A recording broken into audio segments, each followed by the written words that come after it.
Welcome to our group presentation. We are Group 1, Braille Music Application. So today I will go through the agenda, which include four main parts: problem, expectations, process, creativities, and public access. So first, I'm going to talk about the context of our project. So as you may know, in Vietnam, the blind visually impaired community participates in the music market in a very large number. You can see them performing in tea rooms or cafes, on the streets, or appearing on entertainment programs on television. They long to make a living with music. Yet, there are very few visually impaired people who succeed in this profession because they don't have sufficient means to approach music effectively.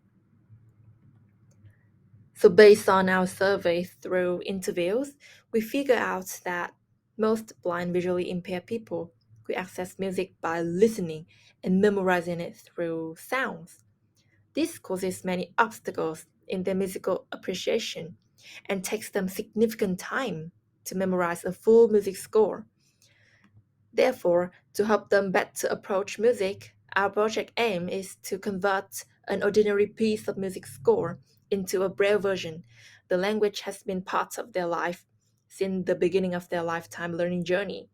Moreover, we will build a community to connect blind visually impaired who would love music or wish to pursue musical careers. It could be a group on Facebook so the community can connect.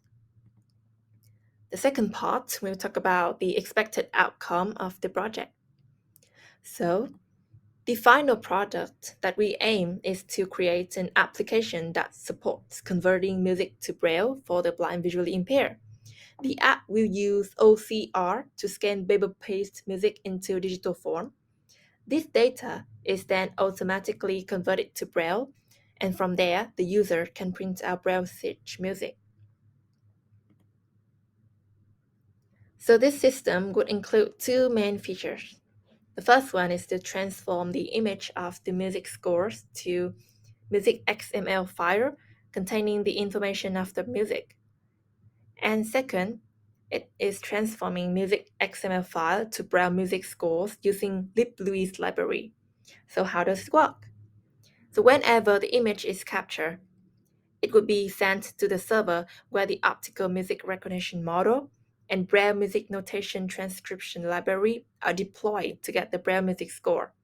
The BRF file would then be given back to the app for the end user usage. And after the app is finished, we will communicate with user in two different ways. Initially, contact open houses, educational institutions, and music institutes that offer music lessons to the blind impaired. We are providing them with this product for free so they can utilize it to help them access music.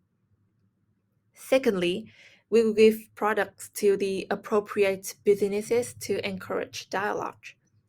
The Fulbright University Vietnam Research Center is the product's owner.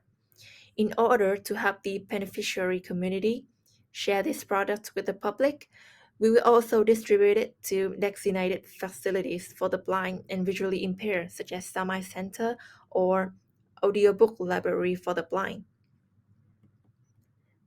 The third part, the process. So our team has three main phases: research the target audience and the market, product development, product distribution, and improvement. In the research phase, we have focused on understanding our target audience and doing the market research about the available solutions. After the research, we would enter the product development phase, which we would implement the above features and deploy them to an app for user. And finally, we have the product distributions and improvement phase. We have used some softwares to support our products, including Audiverse, LibLouis Library, Google Compute Engine, Google Firebase, and Google Flutter. Currently, our team is working very efficiently because there is a clear division of work. Our team is divided into three specific directions of activities as follows: 3 members of the humanity teams, 2 members of the digital team, and 1 member who monitors the group activities.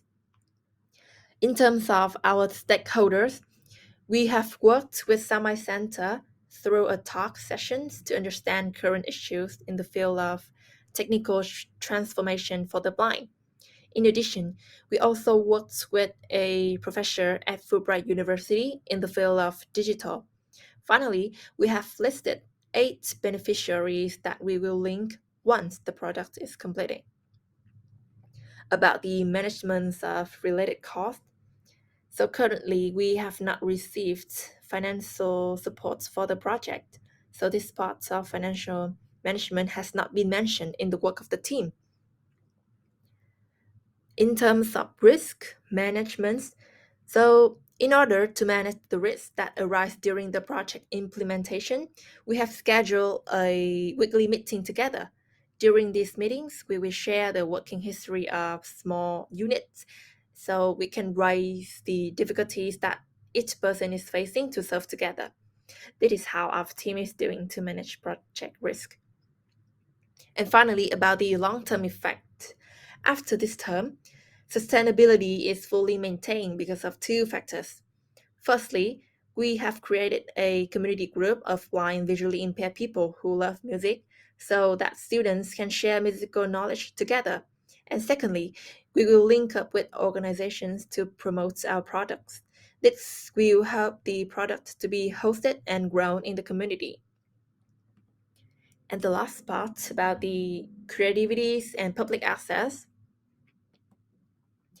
Their goods are designed to suit the community demand for the music education among the blind visually impaired.